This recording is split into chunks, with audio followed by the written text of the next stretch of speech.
Mon désir est de rentrer le plus vite possible dans mon pays, le Congo. Je ne suis pas un élément qui voudrait créer des troubles, je suis plutôt un élément de paix. Mais de grâce, il ne faut pas que les étrangers se mêlent dans nos affaires. Ces mots ne viennent pas d'un avocat, pas d'un journaliste, pas d'un opposant en liberté. Ils viennent d'un homme menotté, enfermé dans une prison algérienne, condamné à mort par contumace par les régimes qu'il a convoqués au pouvoir 3 ans plus tôt. Cet homme, c'est Moïse Tshombe, ancien Premier ministre du Congo, ancien président du Katanga et désormais prisonnier numéro 1 d'une Afrique qui ne savait plus quoi faire de lui.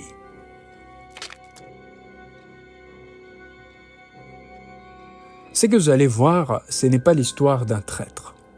C'est l'histoire d'un homme qu'on a fabriqué traître, parce que c'était plus commode que de les laisser vivre. Et les documents déclassifiés de la CIA, les câbles diplomatiques américains, les archives du Parlement britannique, ils confirment, point par point, que ce que l'histoire officielle a appelé trahison était en réalité une pièce de théâtre jouée à Washington, Bruxelles, Paris et Kinshasa. Les metteurs en scène, un homme que vous connaissez bien sur cette chaîne. Aujourd'hui, on va reconstituer les choix impossibles que Mobutu lui a imposés, trahir ou mourir. Et la réponse de Tshombe va vous surprendre. Et avant la fin de cette vidéo, vous allez découvrir ce que Mobutu a dit lui-même au ministère belge des Affaires étrangères sur la mort de Tshombe. Ce n'est pas dans les livres d'histoire.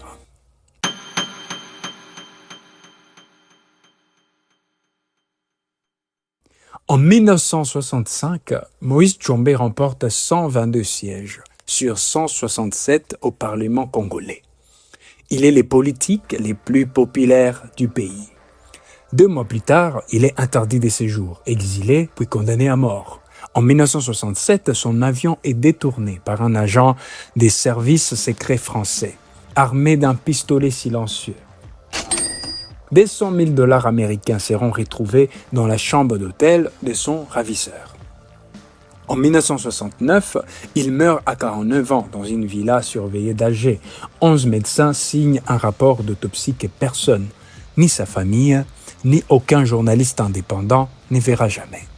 Mobutu déclara lui-même au diplomate belge que l'homme chargé de la mort de Tshombe, c'est son propre ambassadeur à Bruxelles. Et là, vous vous demandez si Mobutu l'a fait tuer. Pourquoi il l'avait ramené au pouvoir 3 ans avant? C'est exactement la bonne question et c'est là que commence la véritable histoire.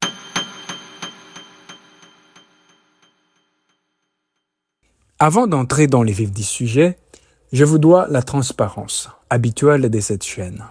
Ces scripts reposent sur 5 catégories de documents primaires, tous accessibles en ligne.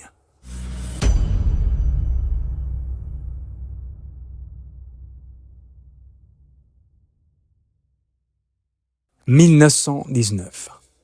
Moïse Kapenda Tshombe naît le 10 novembre 1919 à Mosumba, dans ce qui s'appelle encore les Congo belges. Son père est l'un des hommes d'affaires congolais les plus prospères de la province du Katanga.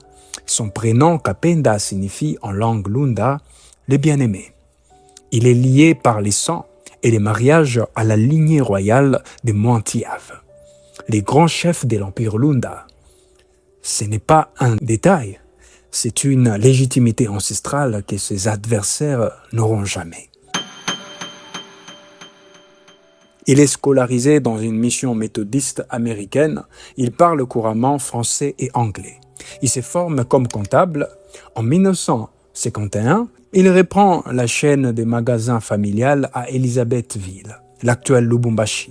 Ses adversaires les résumeront plus tard à un homme des Belges, un pantin des mines.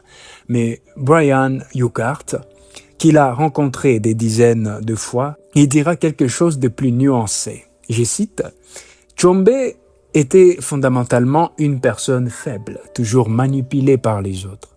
L'union minière, les hommes politiques d'extrême droite en Europe et aux États-Unis, les mercenaires et autres aventuriers qui en voulaient à son argent. Mais ce n'était pas un monstre, moins que Mobutu en tout cas. »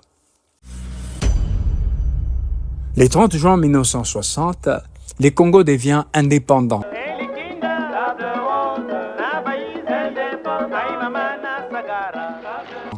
Le 11 juillet, 11 jours après, Tshombe réclame l'indépendance du Katanga. 11 jours, ce n'est pas une coïncidence, c'est une mécanique huilée depuis des mois par l'union minière du Haut-Katanga.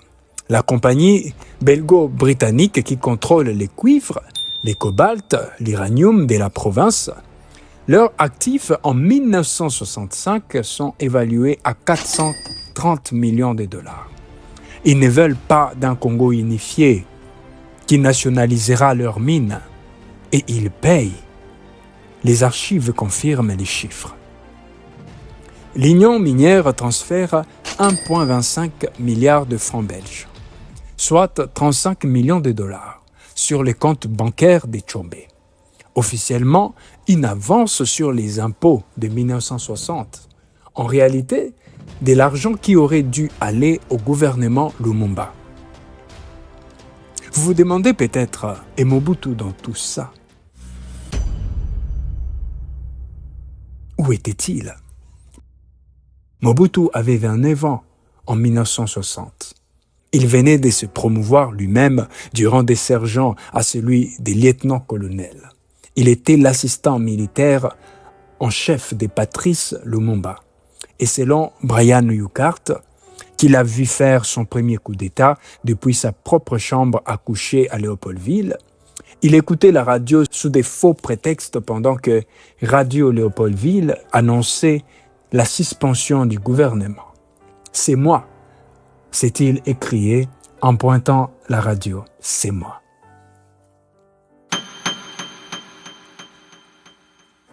Deux hommes, 1960, deux styles de pouvoir. Tshombe construit son empire sur l'argent des mines. Mobutu construit les siens sur les ballonnettes américaines. Et ces deux empires ne pourront jamais coexister.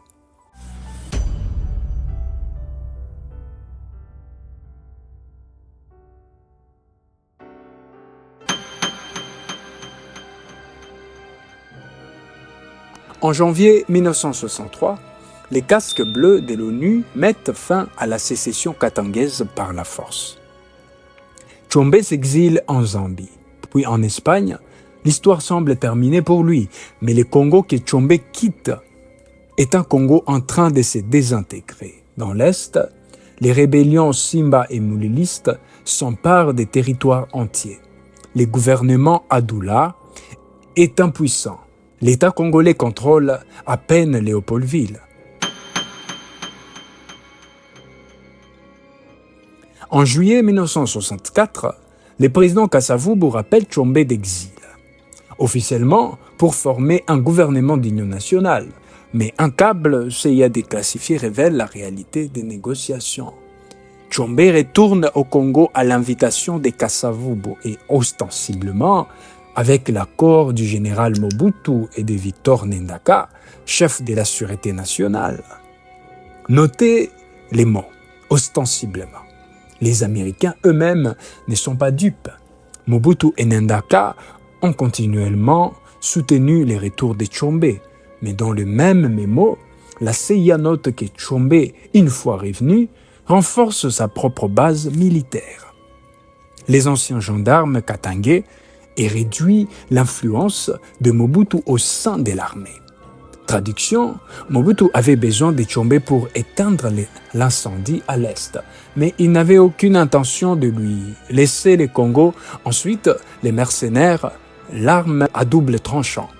Pour écraser les rébellions, Tshombe fait ce qu'il sait faire depuis 1960.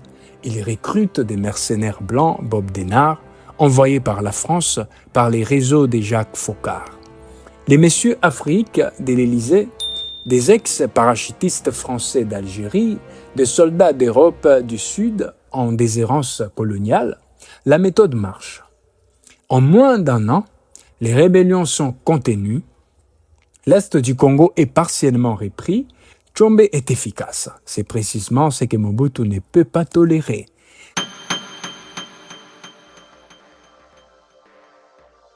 En mars 1965, le parti de Tshombe et la CONACO remportent 122 sièges sur 167 au Parlement. Une majorité écrasante, Tshombe n'est plus seulement Premier ministre, il est le futur président, inévitable, légitime par les urnes. Kasavubu refuse de nommer Tshombe président du gouvernement. Il nomme à la place Évariste Kimba, un candidat anti-Tshombe. Les parlements votent contre Kimba, 121 voix contre 134. La crise constitutionnelle est totale. Les départements d'État américains envoient un télégramme d'urgence à Bruxelles. Peut-on rétablir les tandems Kasavubu-Tshombe et si oui, par quels moyens? La réponse belge est nette. Ne pas intervenir dans les manœuvres politiques congolaises. 10 jours plus tard, Mobutu règle la question à sa manière. Le coup d'État du 24 novembre 1965. Le 24 novembre 1965, 14 officiers supérieurs de l'armée se réunissent en session d'urgence avec Mobutu. Le lendemain, il est proclamé chef de l'État pour 5 ans. Avec plein pouvoir, Kasavubu est renvoyé dans son village.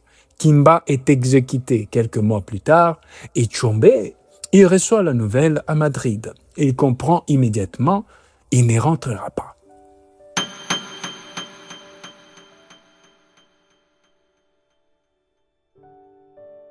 Détruire la base financière. Décembre 1966.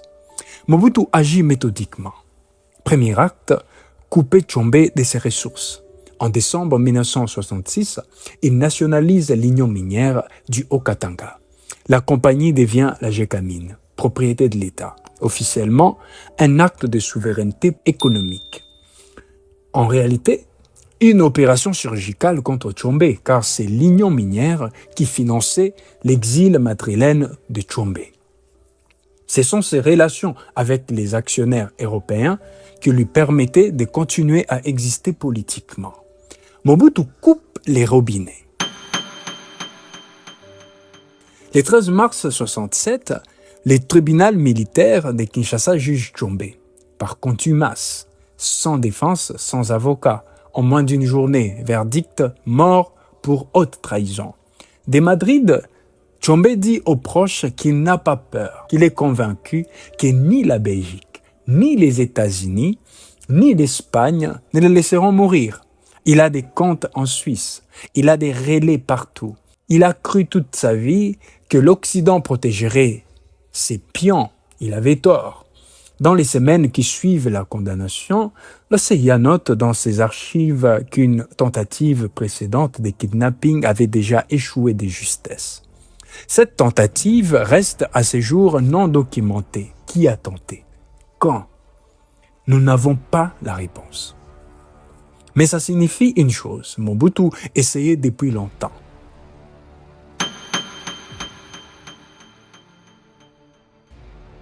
Dans sa villa de Madrid, Tshombe continue de recevoir du monde. Un rapport CIA de 1967 décrit l'ambiance avec une précision clinique. Des doubles agents, des escrocs plausibles proposés, de montages élaborés. Recevez une avance substantielle du fameux compte suisse, puis revendez l'information pour une somme similaire au gouvernement congolais.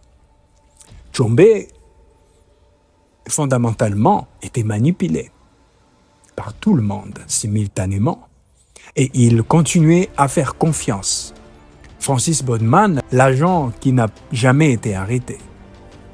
Le 30 juin 1967, Moïse Tshombe monte à bord d'un jet privé, Wacker, Sidley à Madrid, en direction des Baléares. Il va visiter une propriété à Ibiza. Son compagnon de voyage est un Français du nom de Francis Bodman. Bodnan lui avait proposé pendant des semaines de l'aider à créer un mouvement mondial de la jeunesse africaine. Tshombe était séduit.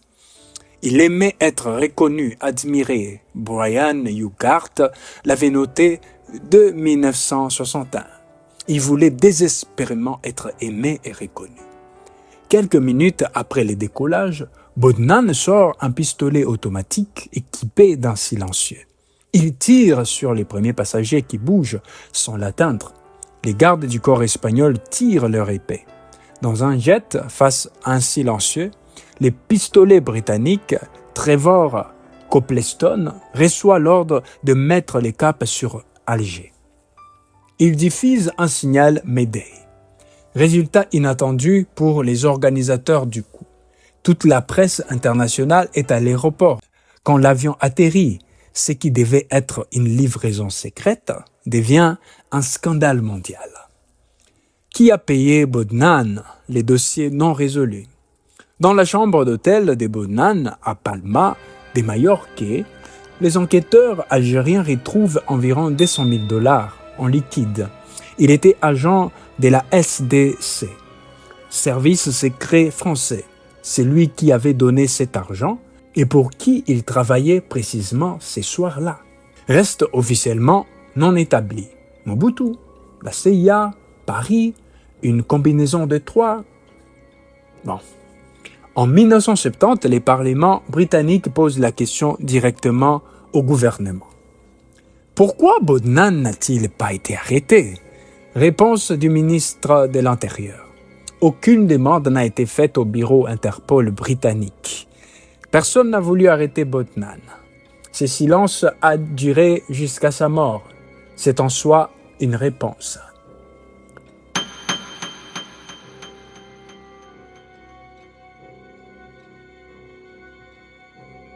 L'atterrissage à Boufarik. 3 heures du matin. L'avion ne se pose pas à l'aéroport international d'Alger. Il atterrit à la base militaire de Boufarik, à 35 km de la capitale.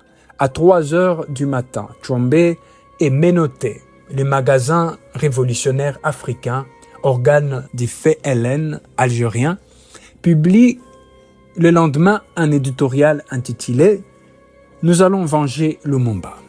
Le gouvernement algérien du colonel Boumedienne est dans une position inconfortable. Il ne souhaitait pas que le monde entier sache que Tshombe était à Alger. Mais maintenant, il le sait. Et Mobutu envoie un avion le lendemain matin pour récupérer son prisonnier. Mobutu demande l'extradition de Tshombe à 3 reprises entre juillet et décembre 1967, chaque fois par un émissaire différent. Boumedienne refuse à chaque fois, mais il ne libère pas non plus Tshombe. Pourquoi? Parce que Tshombe vaut de l'or diplomatique. Le président algérien pose ses conditions pour l'extradition. Mobutu doit rompre ses relations diplomatiques avec Israël et libérer Gaston Soumiola et les autres combattants moulélistes emprisonnés au Congo. Mobutu refuse. Les 2 hommes se tiennent en otage mutuellement et Tshombe, lui, attend dans une villa des collines d'Alger les procès à huis clos.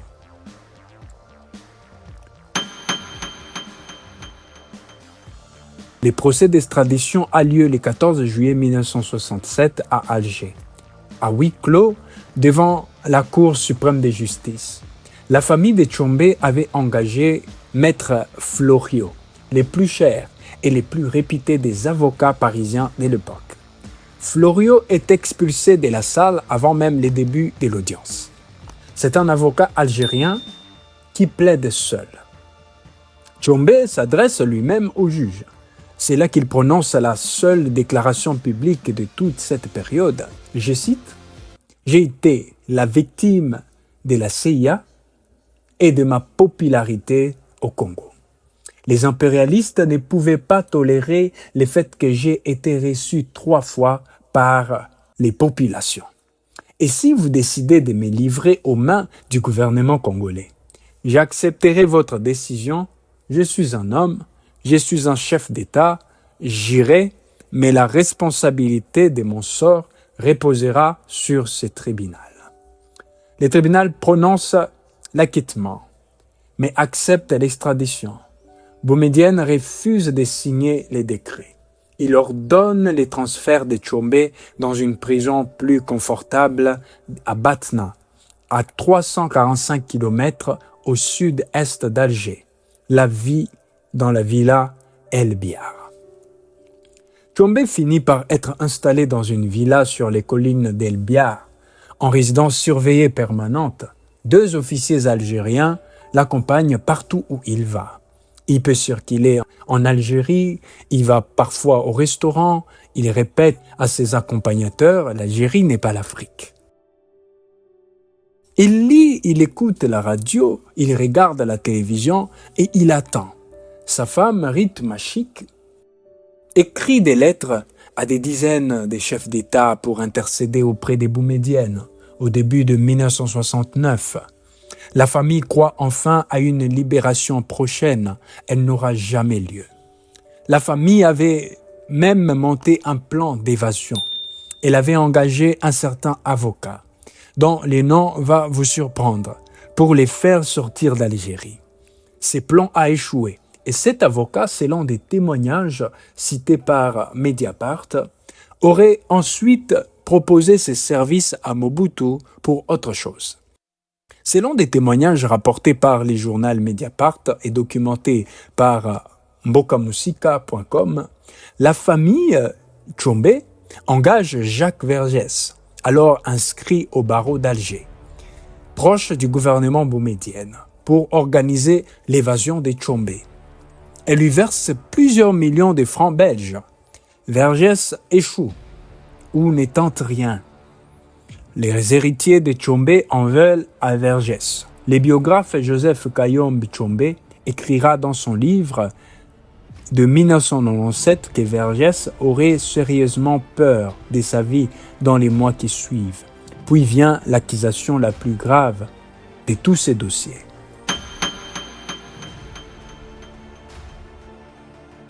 La nuit du 29 juin 1969 au matin du 29 juin 1969, 9 ans exactement après l'indépendance du Congo, les domestiques de Tchombe entrent dans sa chambre pour apporter les petits déjeuners. Ils voient Tchombe allongé dans son lit, inanimé. Il est déjà mort. 11 médecins sont convoqués par les gouvernements algériens. Oui, 8 Algériens, 3 Français. Boumedienne leur ordonne de signer un rapport d'autopsie. Cause du décès officiel, insuffisance cardiaque. Ce rapport d'autopsie n'a jamais été rendu public. La famille n'y a jamais eu accès. Aucun journaliste indépendant ne l'a vu. Il reste à ce jour introuvable. Les hypothèses documentées. La mort de Tchombe arrange tout le monde. Mobutu ne pouvait pas les livrer à un tribunal international. L'Algérie ne pouvait pas les garder indéfiniment sans créer un incident permanent. La Belgique voulait clore ces chapitres embarrassants. La France avait ses propres secrets avec Bodnan. La CIA avait laissé faire. Les témoignages et les documents consultés font état de plusieurs hypothèses. Première hypothèse, retenue par la plupart des historiens, mort naturelle, accélérée par 2 ans d'épuisement moral, de stress chronique, d'isolement et de 2 épisodes cardiaques documentés pendant sa détention. Deuxième hypothèse, documentée par l'auteur Daniel Munguia dans ses écrits, Mobutu aurait chargé Jacques Vergès d'empoisonner Tchombe contre un chèque de 5 à 7,5 millions de francs belges. Troisième hypothèse, la plus technique, selon les sources citées par Mbokamusika, la cellule de Tchombe aurait été peinte avec un poison lent, capable de provoquer une embolie cardiaque après plusieurs mois d'inhalation. Aucune de ces hypothèses n'a jamais pu être prouvée ni réfutée parce que les rapports d'autopsie n'existent pas publiquement. Et maintenant, la révélation que je vous avais promise au début de cette vidéo, après la mort de Tshombe, Mobutu déclare lui-même au diplomate du ministère belge des Affaires étrangères que c'est son ambassadeur à Bruxelles, Bernardin Mungui Diaka, qui est responsable de la mort de Tshombe. Mungui Diaka répond dans une interview à la Libre Belgique en mars 1982. Il dit que Mobutu avait un intérêt vital à faire taire Tshombe. Il confirme que Tshombe n'était pas pour Mobutu un adversaire politique. Il était, selon les mots exacts, un ennemi physique, viscéralement détesté. Deux hommes se rejettent mutuellement la responsabilité d'une mort. Aucun des deux n'est ni qu'elle était voulue. Ils ne débattent que de qui a appuyé sur les boutons. L'enterrement à Bruxelles. Rite Machique, la femme de Tshombe, n'avait pas vu son mari depuis 2 ans. Elle se rend à Alger, est accueillie par le Croissant Rouge. Les corps se trouvent à la morgue de l'hôpital militaire. Un détachement militaire algérien rend les honneurs au passage de la dépouille. Le 5 juillet 1969, après un service funèbre au temple méthodiste de Bruxelles, Moïse Tshombe est inhumé au cimetière de Terbeek. Provisoirement, en attendant un rapatriement au Katanga. Il n'a jamais eu lieu. Il avait 49 ans. Il était père de 10 enfants. Alors, Tshombe était-il un traître ou une victime? La réponse honnête, c'est les deux, simultanément. Il a trahi l'unité congolaise en 1960 pour servir les mines belges. Ça, c'est documenté, indiscutable. Il n'en a jamais vraiment répondu, mais Mobutu, lui, a utilisé cette trahison comme argument pour éliminer les seuls hommes qui pouvaient lui faire de l'ombre. Et les États-Unis, la France, la Belgique ont regardé ailleurs, parce que Mobutu leur était plus utile que la justice. La vraie question n'est pas « était-ce un traître ?» La vraie question est « qui a construit les pièges dans lesquels il est mort ?» L'histoire de Tshombe, c'est l'histoire d'un Congo qui ne pouvait pas se permettre d'avoir 2 rois. C'est l'histoire d'un homme que l'Occident a vendu 3 fois. À Lumumba d'abord, à Kasavubu ensuite, à Mobutu enfin.